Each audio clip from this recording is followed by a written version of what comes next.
آپ سن رہے ہیں سمیرہ حمید کا ناول یارم NYK بکس کی جانب سے اقصیٰ خالد کی آواز میں۔ رات کے آخری پہر وہ اپنے کمرے میں آیا۔ کمرے میں کارل موجود تھا۔ اسے کمرے میں آنے کے لیے یا کسی کے بھی کمرے میں جانے کے لیے چابی کی ضرورت نہیں ہوا کرتی تھی۔ جس حساب سے وہ جاسوسی اور ایکشن فلمیں دیکھتا اور عام زندگی میں ان جاسوسی حرکتوں کی مشق کرتا رہتا، وہ اب تک اعلانیہ جیمز بانڈ نہیں بن چکا تھا، تو یہ اس کی کسر نفسی تھی۔ میرے کمرے سے جاؤ کارل، اس نے اپنا کوٹ اتار کر پھینکا۔ تم کہاں تھے؟ تم اپنے کمرے میں جاؤ۔ تمہیں کیا ہوا ہے؟ تمہارا شکریہ میں ادا کر چکا ہوں، اب تم جاؤ۔ شکریہ؟ یہ لفظ پہلے کب ہم دونوں نے استعمال کیا ہے؟ وہ لڑکی تمہیں پسند نہیں کرتی، بات ختم۔ ہاں بات ختم، اب جاؤ۔ نہیں، تم ٹھیک سے بات ختم کرو۔ کارل نے اس کی شرٹ کا گریبان پکڑ لیا۔ میں بات ختم کر چکا ہوں کارل، تم سے بھی، اس سے بھی۔ اس نے اپنا گریبان آزاد کروایا۔ اس سے کرنا تو بنتا ہے، اس نے تمہاری بے عزتی کی، لیکن تم… میں سب سے ختم کر رہا ہوں، وہ چلایا۔ کتنی لڑکیوں کے ساتھ تم نے میرے بریک اپ کروائے، میں نے کبھی ایسے ریاکٹ نہیں کیا۔ تم بہت برے کھلاڑی بنتے جا رہے ہو۔ ہاں میں بہت برا کھلاڑی ہوں، بدترین انسان ہوں۔ اس نے کارل کو ہلکا سا دھکا دے کر خود سے دور کیا۔ اب تم جاؤ۔ تم یہ سب نہیں کر سکتے، ایسے خود کو نہیں بدل سکتے، کارل چلایا۔ ہم دونوں نے بہت وقت ساتھ گزارا ہے، میرا حق ہے تم پر۔ آلیان نے اپنے منہ کو اس سے چھپانے کی کوشش کی۔ جاؤ کارل، خدا کے لیے مجھے اکیلا چھوڑ دو۔ اپنے کمرے کی کھڑکی میں کسی ناتمام تصویر کی طرح جسے مکمل کرنے سے پہلے غیر ضروری جان کر ویرانے میں پھینک دینے کی تیاری کی جا رہی ہو، کھڑا وہ اپنے پھینکے جانے کے انتظامات کو دیکھ رہا تھا۔ کارل اور وہ چپکے چپکے ایک گھر کے خواب دیکھتے رہتے تھے، ایک دوسرے کو یہی بتاتے کہ انہیں بزنس ٹائکون بننا ہے، اور ایک دوسرے سے چھپا کر وہ ہوم ڈیکور کے رسالے دیکھتے رہتے۔ کارل جو اتنی لڑکیاں بدل چکا تھا صرف اس لیے کہ وہ جان چکا تھا کہ وہ گھر نہیں بنا سکتی، اور جب ان لڑکیوں سے اس کا چھٹکارا حاصل کرنا ناممکن ہو جاتا تو وہ جیسے خود آلیان کو دعوت دیتا کہ خدا کے لیے میرا بریک اپ کروا دو۔ ایک گھر، ایک خاندان مل کر ایک ہو جانا، اس کی اہمیت وہی سمجھ سکتا ہے جو ان سے محروم رہا ہو۔ آلیان نے بھی تو چند سال اپنی ماں کے ساتھ گزارے تھے، کارل نے تو ہوش ہی ادارے میں سنبھالا تھا۔ اس کے والدین ٹرین کے حادثے میں مر چکے تھے۔ سوتیلے نانا اور نانی نے اسے ذمہ داری اٹھانے سے انکار کر دیا۔ آلیان کے پاس ماما مہر تھی، اس کے پاس وہ بھی نہیں تھی، اس لیے دونوں کو ایک گھر چاہیے تھا، اور آلیان نے امراہ کے ساتھ وہ گھر بنانے کا فیصلہ کر لیا تھا۔ وہ اس سے اس گھر کا نقشہ لیتا رہتا تھا جہاں انہیں رہنا تھا۔ تمہارے وہاں گھر کیسے بنتے ہیں؟ مطلب تعمیرات؟ نہیں، مطلب کیا خواہش رکھی جاتی ہے ایک گھر کو کہ وہ ایسا ہو؟ اچھا، اگر کوئی علادین کا چراغ پوچھ رہا ہے کہ گھر کیسا ہو تو سعودی شہزادے طلال کے محل جیسا یا پام سٹی میں میڈونا کے گھر جیسا۔ وہ ہنسا۔ علادین نہیں، ایک عام انسان پوچھ رہا ہے، مجھ جیسا عام انسان۔ اچھا، اس کا منہ لٹک گیا۔ علادین کا خواب چکنا چور ہوا۔ اب اسے شہزادے طلال جیسا محل کون بنا کر دے گا؟ آلیان زیر لب ہنسا۔ اگر میں بزنس ٹائکون بن گیا تو اسے ایک محل بنا دوں گا۔ میں نے اپنے پیسے کا کرنا ہی کیا ہے، لیکن اگر میں اس کے لیے علادین نہ بن سکا تو… ایک بڑا سا باغ ہو جس میں کئی سو پھول کھلے ہوں، اس باغ میں گھر کی بڑی بڑی کھڑکیاں کھلتی ہوں، پیچھے بھی کئی سو پھولوں والا ایک باغ ہو ایک چھوٹی سی آبشار کے ساتھ، اور اس میں بھی بڑی بڑی کھڑکیاں کھلتی ہوں گھر کی چھت بہت اونچی ہونی چاہیے، یعنی اتنی کہ 6-7 فٹ لمبا فانوس لگاؤ تو سر اٹھا کر دیکھنے پر وہ دور، بہت دور لگے۔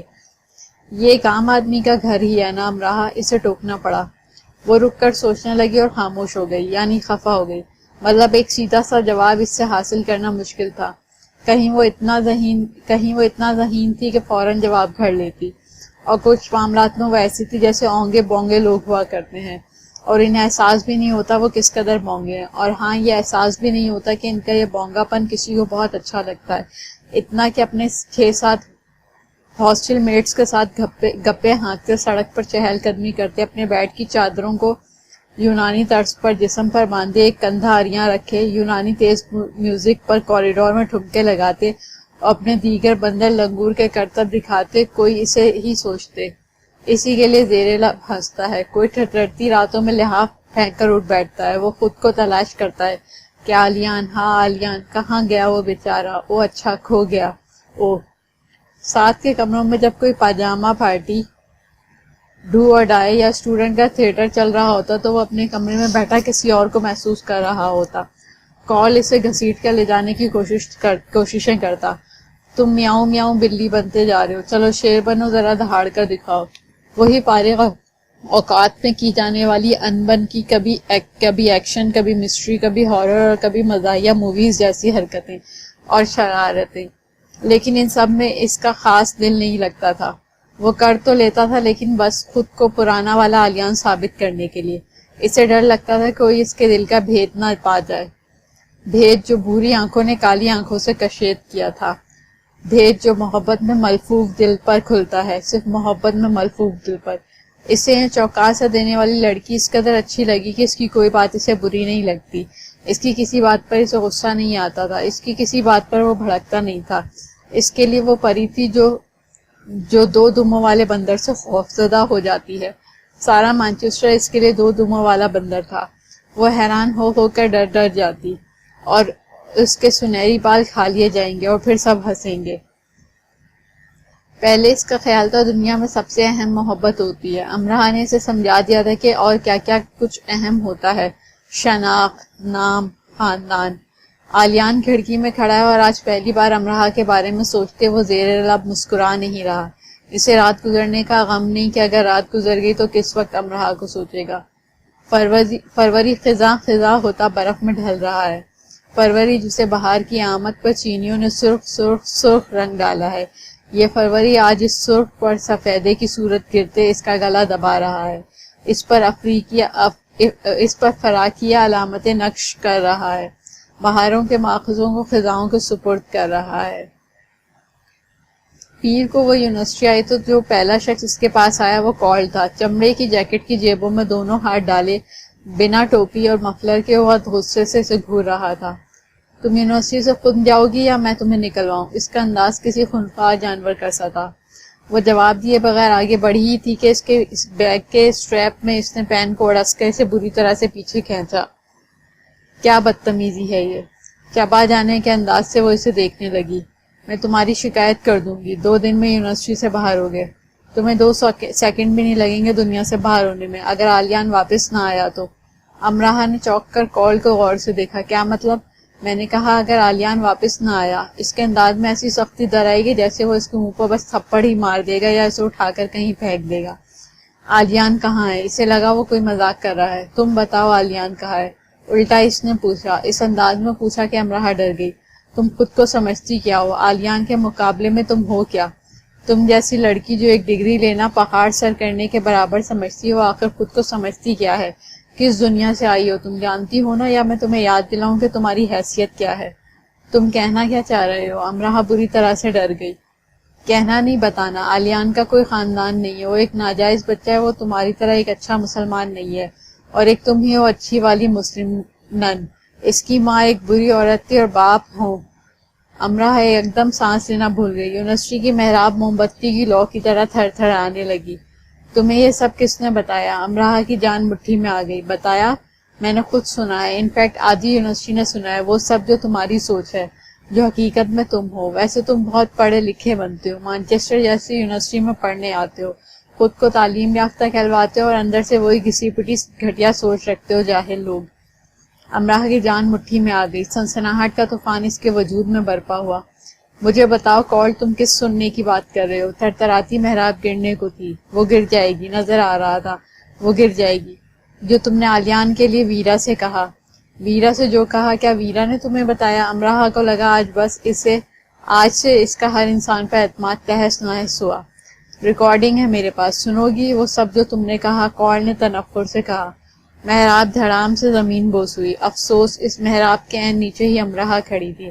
امرہ کو پرشور جھکڑ نے آ لیا. اس کی نظر دھندلا گئی. اسے کال ٹھیک سے دکھائی نہیں دے رہا تھا. نہیں، اسے تو دنیا میں کچھ بھی دکھائی نہیں دے رہا تھا. بس اتنی سی دیر لگتی ہے اندھا ہونے میں، اتنی سی دیر میں روشنیاں گل ہو جاتی ہیں. وہ سب کیا ہے؟ وہ مشکل پوچھ سکی. جو کچھ تم نے ویرا سے کہا وہ سب. امرہ ڈیمانڈ کی. اب آلیان کو ڈھونڈ کر تم لاؤ گی، ورنہ اپنا سارا سامان باندھ کر رکھنا. ٹرسٹ می، ملکہ الزبتھ بھی تمہیں برطانیہ میں نہیں رکھ سکے گی. پین سے اس کے کراس بیک کے اسٹریپ کو پوری شدت سے کھینچ کر وہ چلا گیا اور کیا کہہ کر گیا تھا امراہ نے نہیں سنا. وہ اسے نہیں سن رہی تھی. وہ اسے کیسے سن سکتی تھی؟ وہ تو پھر سے ایک تیز سیٹی کی آواز، چھک چھک، جیسے زنگ آلود وزنی انجن کی ریل سزائے موت کے قیدی کا پیچھا کرتی اپنے اندر جلاد بٹھائے بھاگی چلی جاتی ہو. کتنی جلدی ہے جلاد کو قیدی کا سر تن سے جدا کرنے کی. اسے اس حالت میں آنے میں وقت نہ لگا جس میں کسی درندے کے لیے لگائے گئے ہڈی توڑ لوہے کے وزنی شکنجے میں انسانی وجود آ جاتا ہے، سارے کا سارا. موت بھی اور تکلیف بھی. وہ اباک ابابیل تھی، اس پر فرض نہ تھی. وہ بزنس ڈپارٹمنٹ کی طرف بھاگی. عالیان کو ڈھونڈنا چاہا، وہ نہیں ملا. اس کے چند دوستوں سے پوچھا، انہیں اس کے بارے میں کچھ معلوم نہیں تھا. اس کا فون بند تھا. وہ تو کہا کرتا تھا وہ خود کو مار ڈالے گا، کلاس نہیں چھوڑے گا، مر جائے گا. لیکن تو کیا اس نے خود کو مار ڈالا ہے؟ تو کیا وہ مر چکا تھا؟ کیا واقعی عالیان مارگریٹ مر چکا تھا؟ چند دن پہلے بچوں کے گالوں پر چٹکی بڑھنے والا، تو اس سے بھی پہلے اس کے لیے کراسنگ پر کلابازیاں لگانے والا اور بھوری بھوری آنکھوں والا لارڈ میئر مر چکا تھا اتنی جلدی؟ لرزے کی ایک پردرد کیفیت امراہ کے وجود میں جاگی اور اسے گرنے سے بچنے کے لیے قریبی دیوار کا سہارا لینا پڑا. اس کے چار اطراف ہوا نے اپنا رخ اس سے پھیر لیا اور ہوا کی اس خود غرضی پہ اس کا دم گھٹنے لگا. کراس بیک بہت وزنی ہو چکا تھا. اس کا وزن امراہ سے نہیں اٹھایا جا رہا تھا. وزنی تو اس کا اپنا وجود بھی ہو چکا تھا. امراہ کے لیے اسے قائم رکھنا محال ہو رہا تھا کہ عزت بھی رہ جائے اور چوٹ بھی نہ لگے. اسے یاد ہی نہیں رہا کہ وہ اپنی پہلی کلاس لینی ہے. اگر کوئی اسے اس وقت پکارتا تو اسے یہ بھی یاد نہ آتا کہ امراہ نامی لڑکی وہ خود ہی ہے. ایسے چلتی جیسے چلنا تو ہرگز نہیں کہتے. وہ برفیلے لان کے کونے میں بیٹھ گئی، چپ، خاموش. دنیا میں اتنا سناٹا کیوں ہے؟ نہیں یہ شور، اتنا شور، کان پھٹ رہے ہیں. اب کچھ سنائی نہیں دے رہا. کان تو بہرے ہو چکے ہیں. اب وہ گود میں ہاتھ رکھے بیٹھی ہے، جیسے دائرے کی صورت اس کے گرد الاؤ بھڑکانے کی تیاریاں کی جاتی ہوں اور وہ اس پہ راضی ہو چکی ہے. مطلب اس کی سب تدبیریں، حساب کتاب الٹا ہی ہو چلا. وہ نالائق کی نالائق ہی رہی. اسٹوڈنٹس آ جا رہے تھے، برفیلی ہوا چل رہی تھی، دھند ہر شے کو لپیٹ میں لے رہی ہے اور ایسا کرتے بہت خوفناک لگ رہی ہے. آکسفورڈ روڈ ایسے ہی روائیں دوائیں جیسے ابھی وہاں سے شور مچاتی چیختی چنگھاڑتی پرانے انجن کی ریل گاڑی قطن نہیں گزری. باغ کے ایک کونے میں وہ اکیلی بیٹھی ہے، جیسے ساری دنیا تباہ ہو چکی ہے اور اب وہ اکیلی رہ گئی ہے، بالکل اکیلی، جیسے تخیل کے باغ میں بچھی گھاس، فضا میں پیوست پہاڑ سے دور اکیلی. سیاہ بلوری پیالے آنسوؤں سے بھر گئے. گود میں ہاتھ رکھے وہ اتنی بڑی یونی میں، اتنی بڑی دنیا میں اکیلی ہوئی بیٹھی ہے. افسوس برائے نام حصے میں آتے ہی صحیح وہ عالیان کو کھو چکی ہے. اور محبت کا ایک ہی پنجرہ ہے دنیا. اس کا ایک ہی قصور ہے دنیا دار ہونا. اس پنجرے پر ایک ہی تالا لگتا ہے روایات کا، اس سوال کا، اس سوال کا، اس خوف کا، اس انجام کا. یہ وہ بس سب سوالیہ. سرکشی کی اجازت نہیں، بغاوت کا حکم نہیں. اس پنجرے کی سلاخوں کی بنیادیں خود غرض معاشرے کے کھوکھلے بھربھرے اصولوں سے بھری دھرتی کے سینے سے پھوٹتی ہیں اور اصول و ضوابط کی فضا میں غرور اور تکبر سے تن جاتی ہیں. یہ پنجرہ اس پنجرے کا قیدی حساب کتاب کیوں نہ کرے؟ وہ سارے سوالوں کا جواب نکالے تو ہی تالا کھلے گا نا. اور سب سوالوں کے جواب کون پاتے ہیں جو نکال پاتا ہے؟ امراہ اتنی عقل مند تھی کہ عالیان کو پہچان گئی اور اتنی ہی بیوقوف کہ وہ اسے پا نہ سکی. اور ذرا بتائیے، مشرق میں وہ قلم دوات کہاں ملتی ہے جو ایسی محبت کرنے کی تحریری اجازت دیتی ہے؟ ایسی محبت جس کی اہمیت مٹی کے کچے ٹوٹے ہوئے گھڑے سے بھی گئی گزری ہوتی ہے. وہ اٹھی اور گھر آ گئی. آپ کی عالیان سے بات ہوئی؟ اس نے آتے ہی لیٹی مہر سے ایسے پوچھا کہ انہیں کوئی شک نہ ہو. 2 دن سے اس نے مجھے فون نہیں کیا، اس کا فون بند ہے. کل تم مجھ سے یونیورسٹی میں مل سکتی ہو، پوچھنا اس کے موبائل کے ساتھ کیا ہوا ہے. کل ضرور وقت نکال کر اس سے مل لینا. وہ زندگی کا سارا وقت نکال کر اس سے مل لیتی اگر اجازت دے جاتی، اگر اس پر اجازت جائز کر دی جاتی. وہ لیڈی مہر کو بتا نہ سکی کہ وہ یونیورسٹی نہیں آیا، اور یہ بھی کہ ان کے فرما بردار لاڈلے بیٹے کے منہ پر اس نے تھپڑ دے مارے ہیں. اب دکھ اور شرمندگی کو لیے وہ خود کو چھپا رہا ہے، خود کو گم کر کے وہ تلاش کرتا پھر رہا ہے. اگر اسے کہیں جانا ہو تو وہ کہاں جاتا ہے؟ اس نے مجھے نوٹس دینے کے لیے کہا تھا اور اب اس کا کچھ اتا پتہ نہیں. اس کی سمجھ میں نہیں آ رہا تھا کہ اپنی آواز کو کس ردم پر لے آئے کہ وہ اس کی چوری نہ پکڑی جائے. آتش دان کے قریب آ کر وہ سلاخ سے آنکھ کو کریدنے لگی. جائے گا کہاں؟ وہ مجھے بتائے بغیر شہر تک نہیں چھوڑا کرتا. آنکھ کو کریدتے اس کے ہاتھ رک سے گئے. یعنی اس بار وہ نافرمانی کر چکا ہے. اپنی ماں کو بتائے بغیر وہ کہیں جا چکا ہے. تم یونیورسٹی سے کیوں آ گئی؟ بس ویسے ہی، دل نہیں چاہ رہا تھا کلاسز دینے کو. اچھا، تم نے ایک بار کہا تھا تم مر جاؤ گی، اپنی کلاسز نہیں چھوڑو گی. لیڈی مہر نے ہنس کر کہا. اس نے آتش دان کے کارنس پر اپنے دائیں ہاتھ کا پنجہ گاڑ دیا. آلیان سے سیکھ کر اس نے یہ بات 2-3 لوگوں سے کہی تھی. وہ گردن اکڑا کر یہ بتانا چاہتی تھی کہ اس کے ساتھ اس کے لیے تعلیم کس قدر اہم ہے. اتنی زیادہ کہ صرف موت ہی درمیان میں حائل ہو کر رک سکتی ہے. تو کیا موت حائل ہو چکی تھی؟ ایسا ہی ہوا ہے یقیناً. پھر تو جاب پر جانے سے پہلے تم اینسلم ہال چلی جانا. میں چلی جاؤں گی، آپ پریشان نہ ہو، وہ ٹھیک ہوگا. وہ میرا بیٹا ہے، وہ اپنا خیال رکھنا جانتا ہے، اپنے لیے نہیں میرے لیے. امرا کو ایک دم سے احساس ہوا کہ وہ کافی دیر سے آگ کے اتنے قریب کھڑی ہے. لیڈی مہر کو اس بات نے اس پر چونکا دیا تھا. ہاں وہ ٹھیک ہوگا، کسی کے لیے نہیں، صرف ماما مہر کے لیے. دیکھو دھند نے آج مانچسٹر پر کیسی یلغار کی ہے. وہ کھڑکی کے پاس بیٹھی مانچسٹر پر اترنے والی دھند پر نثار ہو رہی تھی. امرا نے ان کی پشت سے ان کے چہرے پر چھائی معصومیت کو پچھتاوے کے احساس میں گر کر دیکھا. اس کا جی چاہا وہ ان کے قدموں میں اپنا سر رکھ دے اور آلیان سے پہلے ان سے معافی مانگ لے. انہیں بتائے کہ ان کا بیٹا نہ جانے کہاں چلا گیا اور صرف اس کی وجہ سے. تم کچھ پریشان لگ رہی ہو امرا. نہیں نا، میں ٹھیک ہوں، جلدی سے کہہ کر وہ کمرے میں آ گئی. تھوڑی دیر ان کے پاس بیٹھی رہتی تو پھوٹ پھوٹ کر رونے لگتی. پھر آلیان کو ڈھونڈنے نکلی اور پہلی بار اس کے سینٹ اینسلم ہال آئی. جو دن میں یونیورسٹی نہیں آیا تھا وہ شام تک ہال کیسے آتا؟ وہ اپنی جاب پر آ گئی. کسٹمر صبر سے اپنا بل بنواتے رہے. اس کی 10 انگلیاں جامد تھیں. وہ حرکت کرنے سے انکاری تھی. ایک معمولی سے جوتے کا اس نے 10,000 پاؤنڈ کا بل بنا دیا. امرا، میں آ چکی ہوں. ویرا نے اس کے سر پر کھڑی تھی. پچھلے 10 منٹ سے کھڑی تھی. امرا اپنے کام میں مصروف رہی. اس نے سنا ہی نہیں کہ اسے مخاطب کیا گیا ہے. امرا، ویرا نے 10 منٹ مزید صبر سے کھڑے رہنے کے بعد اسے مخاطب کیا. میں فارغ نہیں ہوں. ٹھیک ہے، 1 گھنٹہ ہے تمہارا دورانیہ ختم ہونے میں. میں کیفے میں، میرے لیے انتظار کرنے کی ضرورت نہیں، تم جا سکتی ہو. تم میں ساتھ لے کر جاؤں گی. مجھے اب تمہارے ساتھ نہیں جانا. یہ فیصلہ ہم بات کرنے کے بعد کریں گے. فیصلہ ہو چکا ہے. اس نے اسے دیکھے بنا اپنا کام کرتے ہوئے کہا. وہ ویرا کے کمرے کی ایک ایک چیز تہس نہس کر آئی تھی.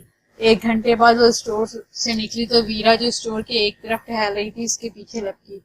تم اتنی تیزی سے کہاں جا رہی ہو؟ تمہیں معلوم بھی ہے کہ میں تمہارا انتظار کر رہی ہوں. اس نے جیسے سنا ہی نہیں وہ اپنی بس میں بیٹھ گئی. ویرا اپنی سائیکل پر آتی رہی بس کے پیچھے پیچھے کہ کہیں وہ درمیان میں ہی اتر کر کہیں اور نہ چلی جائے. اس نے آتے ہی اپنا کمرہ لاک کیا. ویرا نے لیڈی مہر کی پرواہ کیے بغیر اتنی زور زور سے دروازہ بجایا کہ اسے دروازہ کھولنا ہی پڑا. وہ لیڈی مہر کو کس منہ سے سارے تماشے کی تفصیل بتا دی جو اس کے اور ویرا کے درمیان چل رہا تھا.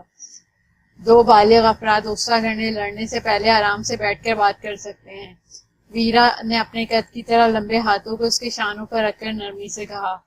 بالغوں میں سے ایک بالغ کچھ بھی کر سکتا ہے، کچھ بھی، خاص کر اگر وہ چھپا رستم بھی ہو تو بھی. شانوں پر سے اس کے ہاتھ جھٹکے اس نے تیز آواز میں کہا. ویرا کو اس کے انداز پر جھٹکا لگا. اس کی گلابی رنگت پھیکی سی پڑ گئی. اس کی آنکھوں سے گہرا ملال چھلکنے لگا. تم اتنی سی بات پر ایسے ریئیکٹ کر رہی ہو. اس نے یہ کہتے ہوئے محسوس کیا کہ زندگی میں پہلی بار اس کی آواز ایسے ارتعاش کا شکار ہوئی ہے. اتنی سی بات تم نے میری ساری باتیں ریکارڈ کر کے آلیان کو دے دی. کس قدر شرمناک حرکت ہے. جانتی ہو اسے کارل نے بھی سنا اور کچھ دوسرے اسٹوڈنٹس نے بھی. ویرا کے آنکھوں میں ملال کی جگہ خوف نے لے لی. کمانڈو کی طرح ساری دنیا کو اپنے پیچھے رکھنے والی لڑکی نے کسی قدر سہم کر امرا کو دیکھا اور ایسا کرتے ویرا بلا شبہ بہت بدحیت لگی. آلیان کو نہیں، کارل کو. امرا کو بات سمجھنے میں کچھ وقت لگا. کیوں کیا ایسا؟ کیا مصیبت آئی تھی تم پر ویرا؟ کارل نے مجھ سے کہا تھا. اس نے آلیان اور تمہیں پریڈ میں باتیں کرتے دیکھ لیا تھا، تھوڑا بہت سن بھی لیا تھا. اس نے مجھ سے درخواست کی تھی کہ میں تم سے پوچھوں. وہ آلیان کا دوست ہے. آلیان بہت پریشان تھا پریڈ کے بعد سے. کارل جاننا چاہتا تھا اس کی وجہ. وہ آلیان کا دوست نہیں ہے. امرا چلا اٹھے.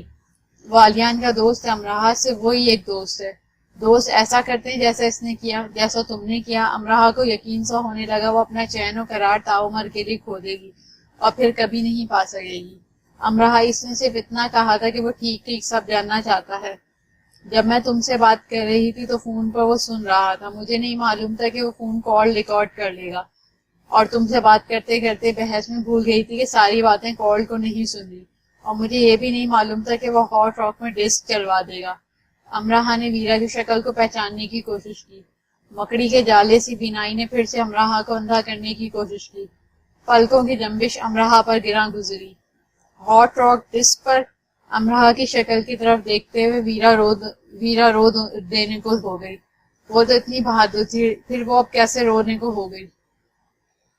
ہاں، کارڈ نے وہاں ڈی جی سے چلوا دی، ہمارے ڈپارٹمنٹ کے اسٹوڈنٹس بھی تھے وہاں، اور آلیان بھی، مجھے آج ہی یونیورسٹی سے معلوم ہوا۔ اور آلیان؟ امراہ بڑبڑائی۔ اس کا خیال تھا یہ سب اینسلم ہال میں ہوا ہوگا، پر وہ تو ماشاء تو ہاٹ راک میں لگا تھا، جہاں یونیورسٹی کے اسٹوڈنٹس کا جمع غفیر ہوتا ہے، تو اس کی زبان سے کی گئی حد تک سب نے سن لی۔ جس کی وہ عزت کرتی تھی اس کی سر عام بے عزتی کر دی۔ ویرا، تم نے کیا کیا؟ اس کی آواز میں آنسو پھنسنے لگے۔ کیا کیا تم نے؟ تم مجھ سے کریت کر وہ سوال پوچھتی رہی، وہ سب جو سچ بھی تھا اور جھوٹ بھی تھا، تم مجھ سے وہ کیوں پوچھتی رہی؟ تم تو کہتی تم میرے ملک کے بارے میں مجھ سے زیادہ جانتی ہو، وہاں کے میدان، پہاڑوں، سمندروں، موسموں، تاریخ کے بارے میں۔ اتنا کچھ جاننے کے باوجود تم نے کیسے وہاں کے لوگوں کے بارے میں کیوں نہ جانا؟ تم نے یہ جاننا کیوں ضروری نہ سمجھا کہ مشرقی لڑکیوں کا جھوٹ کیسا سچ ہوتا ہے، سچ کو کیسے خفیہ تابوتوں میں لپیٹ کے دفن رکھا جاتا ہے کہ کوئی ان کی خوشبو نہ پالے؟ ویرا، تم تو کہتی تھی تم مجھے سمجھتی ہو، اب تم مجھے کیوں نہ سمجھی؟ میں تو تمہاری دوست تھی۔ ویرا کو دوست تھی کہ لفظ کی ادائیگی نے تکلیف دی۔ تم میری دوست ہو امراہ، اسی لیے مجھے وہ سب برا لگا جو تم نے آلیان سے کہا اور اس کے لیے سوچا۔ تم نے انکار کیا۔ انکار؟ امراہ کو پھر سے زیر لب دہرانا پڑا۔ تمہیں چند سال ہمارے معاشرے میں گزارنے ہوں گے ویرا، میرے خاندان، میرے بابا، اماں، ان سب لوگوں کے ساتھ، امراہ کی جگہ آ کر، کسی بھی مشرقی لڑکی کی جگہ آ کر تم سمجھ جاؤ گی انکار کیوں ضروری ہو جاتا ہے۔ میں نہیں جانتی، یہ سب بے بنیاد باتیں ہیں۔ امراہ ایسے استدعائیہ ہنسی کہ ویرا کو سب جواب مل گئے تھے۔ وہ میرا دوست تھا ویرا، باتیں کرنے کے لیے ہمارے پاس ایک وقت تھا، وہ دوست بنانے کے لیے جائز ہے، لائف پارٹنر بنانے کے لیے ناجائز کیوں ہے؟ میں نے اس کی بے عزتی کر دی، وہ مجھ سے ناراض ہو گیا ہے۔ تمہیں اس کی ناراضگی کی فکر کیوں ہے؟ وہ مجھے ناپسند کرے گا، وہ مجھے منافق سمجھے گا۔ تم نے منافقت کی ہے؟ میں نے منافقت کی ہے؟ سرگوشی صورت اس نے خود سے سوال کیا، اور ملنے والے جواب نے اسے شرمندہ کر دیا۔ وہ تمہارا دوست ہے تو ٹھیک ہے، کچھ اور بنے تو غلط۔ ایک ہی انسان کو اچھا اور برا بنا رہی ہو، منافقت نہیں ہے تو کیا ہے یہ؟ وہ تمہیں برا سمجھے گا، تمہیں اس بات سے خوف ہے اور تم اسے برا سمجھتی رہی۔ تم نے میرے ساتھ ٹھیک نہیں کیا ویرا، تم نے خود اپنے ساتھ ٹھیک نہیں کیا امراہ، اس لیے کہتی ہوں عقل سے۔ عقل ہے میرے پاس، لیکن اس عقل سے پہلے خوف ہے، بڑا ہیبت ناک اژدہا جیسا۔ اس خوف کو ختم کر دو امراہ۔ امراہ کو خاموش ہو جانا پڑا۔ اسے حد درجہ تکلیف پہنچی ہے تو وہ یوں گم ہو گیا ہے نا۔ اس کے پاس اس بات کا کوئی جواب نہیں تھا۔ جس وقت وہ امراہ سے سب باتیں کر رہی تھی، وہ اس وقت اسے گمان بھی نہیں تھا کہ صورتحال ایسی ہو جائے گی۔ یہ ٹھیک تھا کہ وہ امراہ کے انداز و جوابات سے چڑھتی چلی گئی اور اس پر سوالات کی بوچھار کر ڈالی، اور اس دوران وہ یہ بھی بھول گئی کہ کال سب سن رہا ہے۔ کال نے ویرا کو 100 طریقوں سے راضی کر لیا تھا کہ وہ امراہ سے بات کرے اور وہ باتیں اسے سنائے، کیونکہ آلیان کی پریشانی کی وجہ اب امراہ سے بہتر کوئی نہیں بتا سکتا تھا، کیونکہ اب تو سبھی جان گئے تھے کہ آلیان کیسے سائے کی طرح امراہ کے پیچھے پیچھے رہا کرتا تھا۔ آلیان ٹھیک ہوگا امراہ، وہ واپس آ جائے گا، وہ پڑھا لکھا ہے، ایسی ویسی حرکت تو نہیں کر سکتا نا۔ امراہ نے جیسے سنا ہی نہیں، وہ اپنے بستر میں گھس گئی اور خود کو لحاف میں چھپا لیا۔ ویرا کمرے سے چلی گئی تو وہ لحاف سے نکلی۔ اب وہ جہاں کہیں بھی ہوگا، کتنا بھی ٹھیک ہوگا، لیکن تکلیف سے انجان نہ ہوگا۔ وہ کتنا بھی بہادر ہوگا، ایک بار تو ٹوٹا ہی ہوگا۔ اس نے محبت کی ہے، اس کا اقرار کیا ہے، تو اسے ایسے دھتکار دیا گیا۔ اس کا سارا علم بھی اسے سمجھا دینے سے قاصر رہا ہوگا کہ اس کے ساتھ جو ہوا اس میں اس کا کوئی قصور نہ تھا۔ مزید 2 دن گزر گئے، آلیان یونیورسٹی نہیں آیا، وہ ہال بھی نہیں گیا تھا۔ کال ایک بار پھر اسے سنجیدگی سے دھمکا گیا تھا۔ ویرا نے وہ ریکارڈنگ لا دی تھی جو ہاٹ راک میں چلائی گئی تھی۔ ساری رات امراہ اس ریکارڈنگ کو سنتی رہی تھی۔ وہ آلیان کی جگہ خود کو کھڑا کر لیتی اور امراہ کا ہتک آمیز تلخ انداز سنتی اور بے مول سی ہو جاتی۔ آلیان کی جگہ وہ کبھی بھی آلیان کی جگہ نہیں آ سکتی تھی. اس کے لیے باغ سے پھول توڑ کر لاتا ہوا، ہزاروں کے مجمع میں سے پہچان کر اس کے پاس آنے والا، صرف اس کے پاس، بہانے بہانے سے اس کے ساتھ رہنے والا. آلیان تمہیں لائبریری میں ملے گا ورنہ کہیں نہیں. اب آلیان تمہیں امراح کے آس پاس ملے گا ورنہ کہیں اور ہرگز نہیں. اس کی آنکھوں کی پہیلی بوجھ لینے والا آلیان. اس کی پیدائش کے بعد سب اس سے دور دور رہنے والے تھے. دادا کے بعد ایک وہی تھا جو بھاگ بھاگ کر اس کے پاس آتا تھا. تو کیا امراح میں کہ وہ اس کے لیے ایسا مقناطیس بن چکی تھی، وہ اس سے خفا نہیں ہوتا تھا. وہ اس کی باتوں پر ایسے ہنستا تھا جیسے ہنسنا اس نے ابھی ابھی اس کی باتیں سن کر ہی سیکھا ہے. اگلے دن وہ پھر یونیورسٹی نہیں آیا. جاب پر جانے سے پہلے وہ ہاٹ راک کیفے آ گئی. اس کے پوچھنے پر اسے بتایا گیا کہ وہ اندر اپنی ڈیوٹی پر ہے. میں اس سے ملنا چاہتی ہوں. میرا نام امراح ہے، آپ اس سے کہہ دیں، اس نے کاؤنٹر بوائے سے کہا. کاؤنٹر بوائے واپس آیا تو اس کا منہ دیکھنے لگا. کیا وہ آ رہا ہے؟ امراح کو خود ہی پوچھنے لگا. معلوم نہیں. وہ تو خاموشی سے مجھے دیکھنے لگا، کوئی جواب نہیں دیا. البانوی کاؤنٹر بوائے اپنے کام میں مصروف ہو گیا. میرا نام بتایا. امراح کو یقین تھا وہ ٹھیک تلفظ سے اس کے نام کی ادائیگی نہیں کر سکا ہوگا. البانوی کو لگا جیسے برا لگا. ظاہر ہے. امراح نے ایک گھٹن زدہ سانس لیا اور اپنے دل کی حال سکڑتی ہوئی محسوس کی. مطلب کہ وہ نہیں آ رہا، لیکن شاید آ ہی جائے. وہ ہاٹ راک سے باہر آ گئی. اپنی جاب پر جائے یا نہ جائے، شاید آلیان باہر ہی آ جائے. ابھی بس کچھ ہی دیر میں. وہ ہاٹ راک کے باہر کھڑی ہو گئی، اپنے کوٹ کی جیبوں میں ہاتھ دیے، مفلر کے کونے سے آنکھوں کی نمی کو صاف کرتے، بے بسی سے پرنٹ ورک کے میلے کو دیکھتے اور حیرت زدگی سے ہنستے مسکراتے چہروں کی مسکراہٹ پر دکھ کا اظہار کرتے اس نے خود کو پایا. کھڑے کھڑے اس پر کئی موسم آ گزرے. وہ جنگل بیابانوں میں بھٹک کر پیاسے صحراؤں کی کوک بن گئی تھی. 1 گھنٹہ گزر گیا. آلیان باہر نہیں آ رہا تھا، یعنی وہ نہیں آنے والا. اس نے اپنے اسٹور فون کیا کہ وہ نہیں آ سکتی جاب پر، وہ چھٹی نہیں کرتی تھی. ایسے پہلی بار فون کر کے اس نے کہا. مینیجر نے تشویش سے پوچھا. تم ٹھیک ہو؟ گرم خطے کے لوگوں کو ٹھنڈ کا بخار بہت جلدی چڑھتا ہے. اس کا مینیجر ایک نیم مزاحیہ انسان تھا. وہ کسی نہ کسی طرح ہر بات میں مذاق کا پہلو ضرور نکال لیتا تھا. نہیں بخار نہیں ہے، اس نے بمشکل کہا. بخار نہیں ہے تو کیوں آ نہیں رہی؟ کیا گھر کی یاد کا نزلہ ہوا ہے؟ وہ میرے درد ہے. درد ہے سر میں؟ امراح کے انداز پہ وہ سنجیدہ ہوا. ہاں نہیں، بس بہت درد ہے. وہ اس کا رونا نہ سن لے، اس نے جھٹ فون بند کر دیا. کراس بیک کی اسٹریپ ہاتھ میں دیے وہ ٹہلنے لگی. بہت سے ہائے ہیلو دوستوں نے رک کر پوچھا کہ وہ ایسے کیوں کھڑی ہے، اندر کیوں نہیں آ رہی یا جا کیوں نہیں رہی. وہ شرمندہ ہو رہی تھی، بہانے بناتے جھوٹ بولتے، لیکن ظاہر ہے یہ شرمندگی اس شرمندگی کے آگے بہت معمولی تھی جو اس کیفے میں آلیان نے جھیلی ہوگی. پہلی بار تھپڑ اور دوسری بار تذلیل، اور 5 گھنٹے بعد وہ باہر آیا.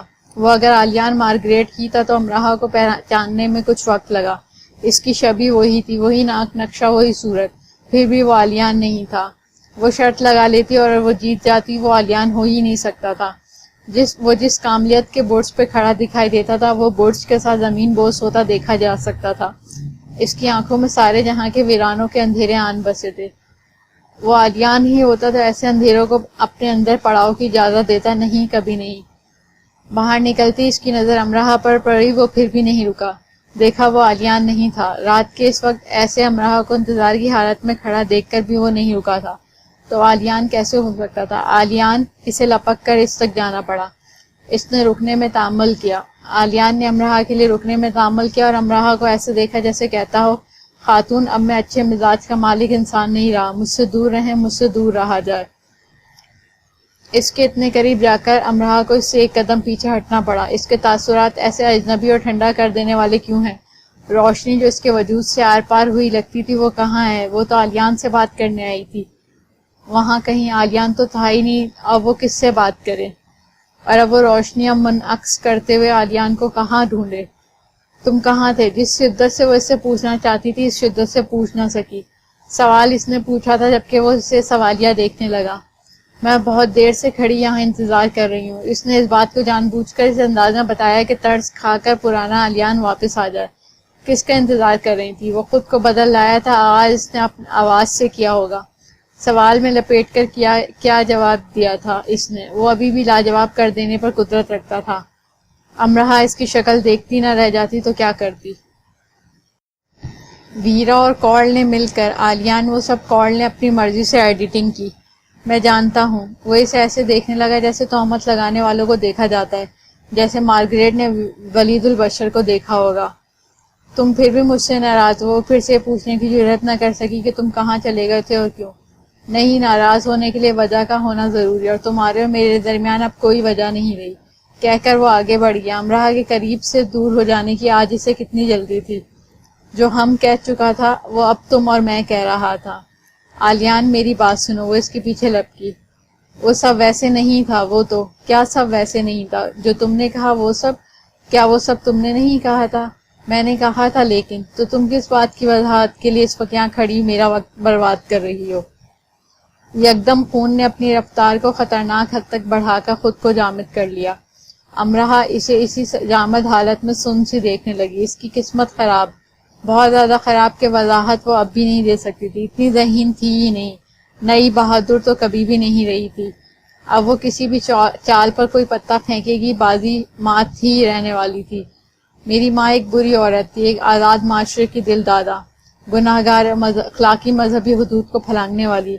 اور کیا کیا کہتے ہیں تمہارے مشرق میں ایسی عورت کو؟ یقیناً بہت سے نام ہوں گے ایسی عورتوں کے لیے جو تم بھول جانے کی وجہ سے کہہ نہ سکی۔ لو اب کہہ لو، میں سن رہا ہوں۔ اس نے دونوں ہاتھ سینے پہ باندھ دیے اور مکمل فرصت اور کامل توجہ سے امراہ کو دیکھنے لگا۔ ہاٹ راک کیفے کے آس پاس اتنے بڑے دی پرنٹ نیٹ ورک کی حدود کے اندر کھڑے امراہ کو کوئی ایک چیز بھی ایسی نہ ملی جس پر وہ اپنی نظریں ٹکا سکتی۔ میں جانتا تھا کہ میں کسی خاندان کا حصہ نہیں ہوں، میرا کوئی باپ نہیں، لیکن اس حقیقت سے صحیح معنوں میں روشناس تم نے کروایا۔ خاموشی کا دورانیہ میں اور تم میں ٹھہر آیا۔ امراہ نے چاہا وہ خاموشی رہے، اگر ویسے ہی بولتا رہا تو وہ اپنی باقی ماندہ زندگی کیسے گزارے گی؟ مجھے اتنا خراب سمجھتی تھی تم؟ مجھے ترس آتا ہے خود پر جب میں یہ سوچتا ہوں تم اتنی ناپسندیدگی اپنے اندر رکھ کر مارگریٹ جیسی عورت کے بیٹے سے ملتی رہی۔ تم واقعی ایک انسان دوست لڑکی ہو، بہت رحم دل، جو کسی کو کتنا بھی پسند کرے اس پر ظاہر نہیں کرتی۔ تم نے مجھ پر بھی ظاہر نہیں ہونے دیا، لیکن شکریہ کال کا۔ جو کچھ تم نے سن لیا وہی سب نہیں ہے۔ آلیان کو دیکھے بغیر اپنے آنسو روک کر اس نے کہا، جتنا سن لیا اس نے میرے لیے سب ختم کر دیا۔ میں ایک ناجائز بچہ ہوں، ناجائز۔ میری ماں ایک بری عورت تھی، جو تم کہہ چکی وہ بھی، اور جو تم نہیں کہہ سکتی وہ بھی میں سب سن چکا ہوں، سمجھ چکا ہوں۔ میرا مذہب کیا ہے؟ میں عیسائی ہوں، یہودی یا کچھ بھی نہیں۔ میں وضاحت دینا مناسب نہیں سمجھتا، اور تمہیں تو بالکل بھی نہیں۔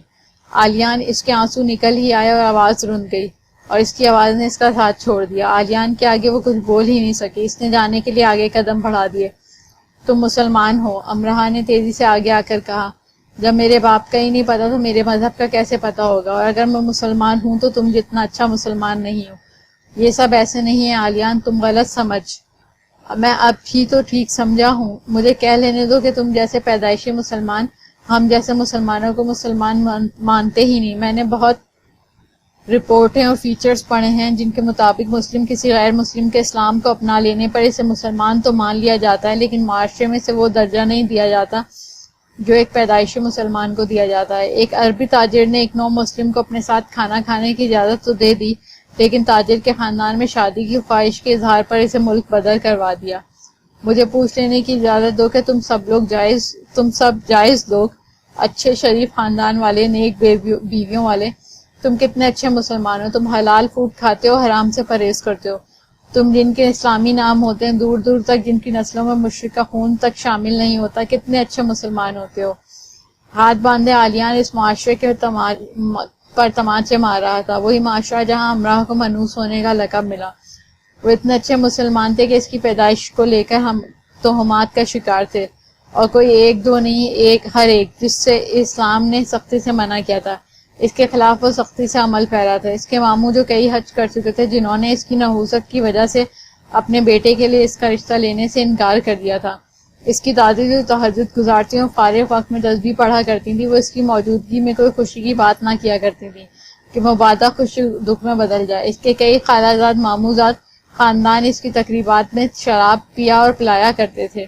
امراہ کے بھائی جنہوں نے رمضان کے علاوہ کبھی نماز کی ادائیگی نہیں کی تھی، انہیں سنت اور فرائض کے بارے میں برائے نام معلومات تھیں، اور یونیورسٹی کے مشرق وسطی اور دوسرے خطوں کے مسلمان لڑکے لڑکیاں جو آزادانہ کلبوں اور باروں میں جاتے، ناچتے گاتے، شراب نوشی کرتے، پوک کھاتے اور جنس مخالف کے ساتھ روم شیئر کرتے، وہ خاندان کی حیثیت سے، ایک فرد کی حیثیت سے کسے مثال بنا کر پیش کرتی کہ دیکھو کتنے اچھے مسلمان ہیں ہم۔ وہ قوم کے نام پر کس قوم کو اس کے آگے کرتی کہ دیکھو کیسے کامل ہیں ہم، ہمارے ظاہر و باطن میں تضاد نہیں ہے، چھوٹی موٹی برائیاں الگ لیکن ہم میں کوئی بڑی برائی نہیں ہے۔ ایک جائز بچہ جو مسلمان خاندان میں پیدا ہوتا وہ شراب پیے، حرام کھائے اور تمام مذہبی اصولوں کو توڑ ڈالے، پھر بھی وہ ایک مسلمان ہے، کیونکہ وہ ایک مسلمان خاندان میں پیدا ہوا ہے، اور دوسرا وہ پیدائشی مسلمان ہے۔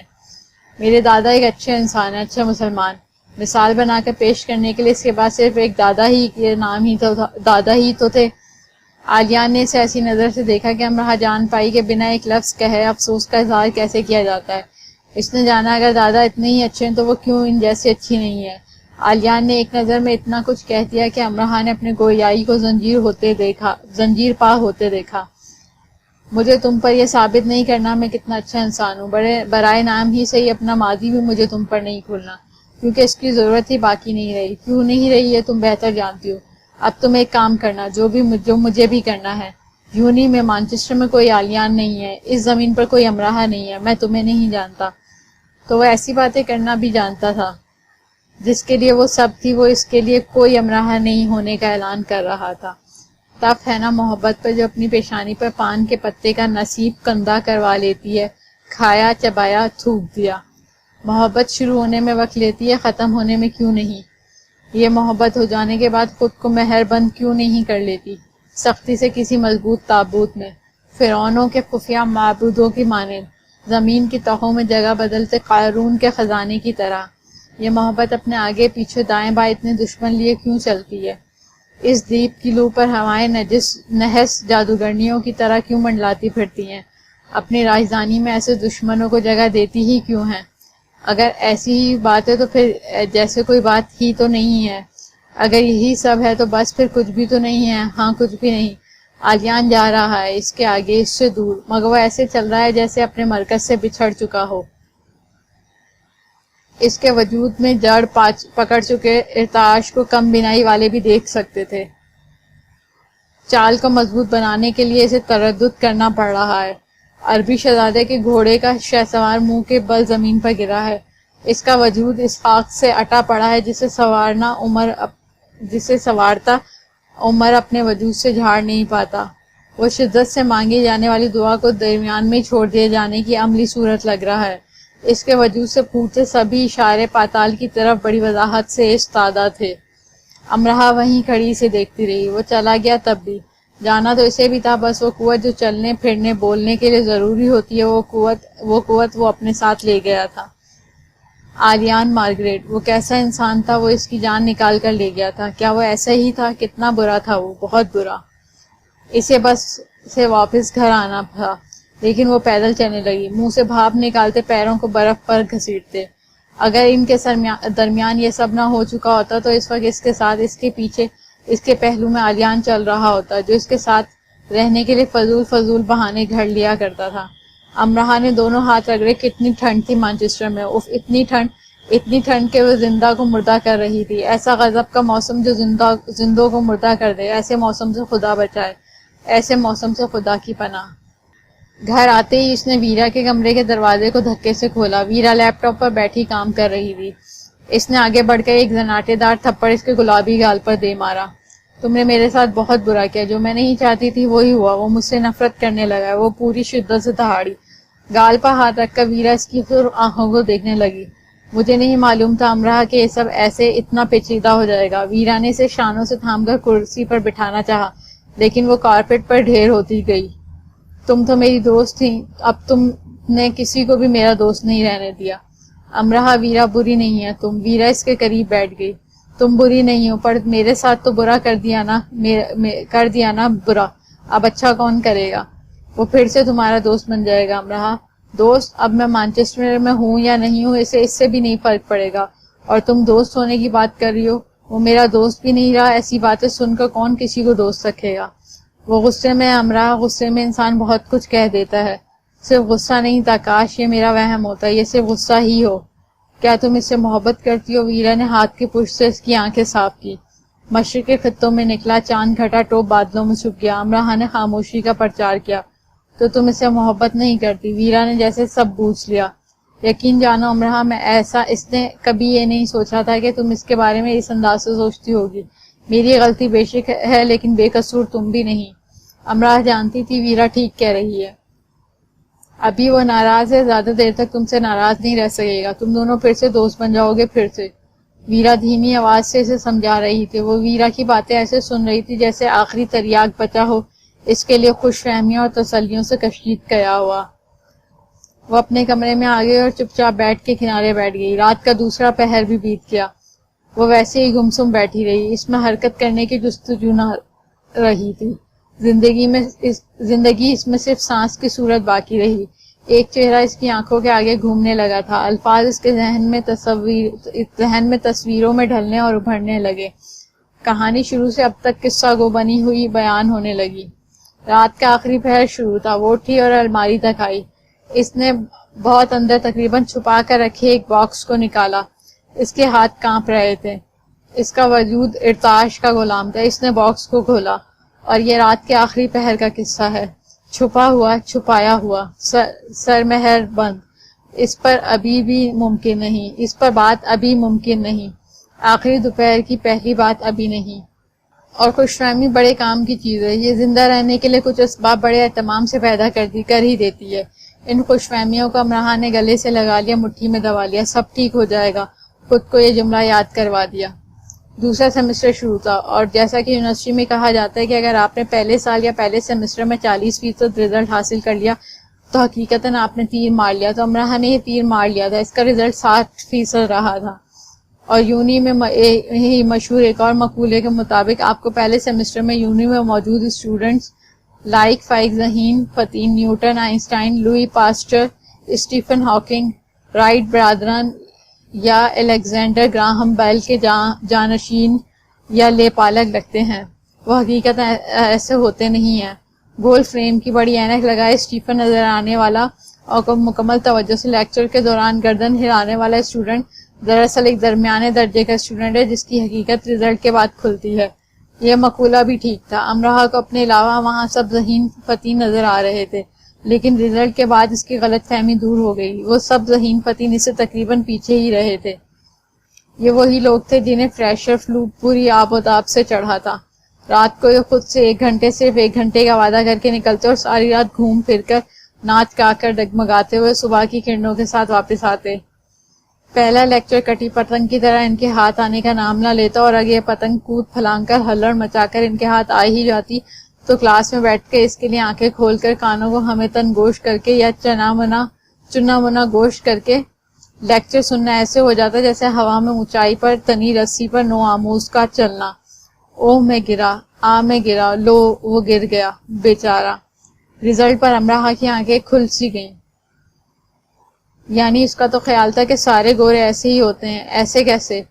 یا یہی بیٹھے بیٹھے راکٹ بنا لینے والے، دریائے ٹیمز میں کود کر دریائے سین سے نکلنے والے، سپر سیکرٹ کمپیوٹرز کے چٹکیوں میں پاسورڈ توڑ دینے والے، روبوٹ سے کم ایجاد نہ کرنے والے اور شیر سے کم نہ شکار کرنے والے، وغیرہ وغیرہ۔ سب سے شاندار رزلٹ کرناٹک کی منجلا کارہا کا، جو اتنی کمزور تھی کہ کلاس کا ہر اسٹوڈنٹ اسے ٹویٹ دینے کے لیے بےتاب رہا کرتا اور اسے ٹویٹ دے کر بھول جانے کو نیکی سمجھتا تھا۔ ایک بار کلاس میں سرکین کلارک نے ایسے ہی کہا کہ منجلا ضرور گولڈ میڈل لے گی، تو کلاس کے اسٹوڈنٹ ڈیوڈ نے بھرپور سنجیدگی سے سر ہلا کر کہا، ضرور، اگر یہ مانچسٹر کی سردیاں نکال سکی تو۔ سردیاں نکال سکی سے تمہارا کیا مطلب ہے؟ ساری کلاس کی دبی کھیکی سے یہ واضح تھا کہ وہ بات سمجھ چکے ہیں، لیکن یہ پروفیسرز بھی نا۔ پہلے سیمسٹر کی پہلی برف باری میں ہی منجلا کا دیہانت ہو جائے گا نا۔ منجلا سمیت کلاس ہنس کر پاگل ہو گئی۔ منجلا اسکالرشپ پر مانچسٹر یونیورسٹی پڑھنے آئی تھی۔ ایگزامز کے دنوں میں امراح نے 1-2 بار اس کے ساتھ گروپ اسٹڈی میں بھی شرکت کی تھی۔ وہ انتہائی بے ضرر اور ہر وقت مدد کے لیے تیار رہنے والی لڑکی تھی۔ اپنی معصومیت میں وہ عالمگیر سی حیثیت اختیار کر چکی تھی کہ ولیم جو موقع ملتے ہی بیگز میں سے چاکلیٹس کوکیز نکال لیا کرتا، منجلا کے نام پر قسم اٹھا کر خود پر کیے جانے والے شبے سے جان چھڑواتا۔ بعد ازاں وہ منجلا کو ٹویٹ دیتا ہوا نظر آتا، جی ہاں، جھوٹی قسم کے ہر جانے کے طور پر۔ ضمیر کی آواز۔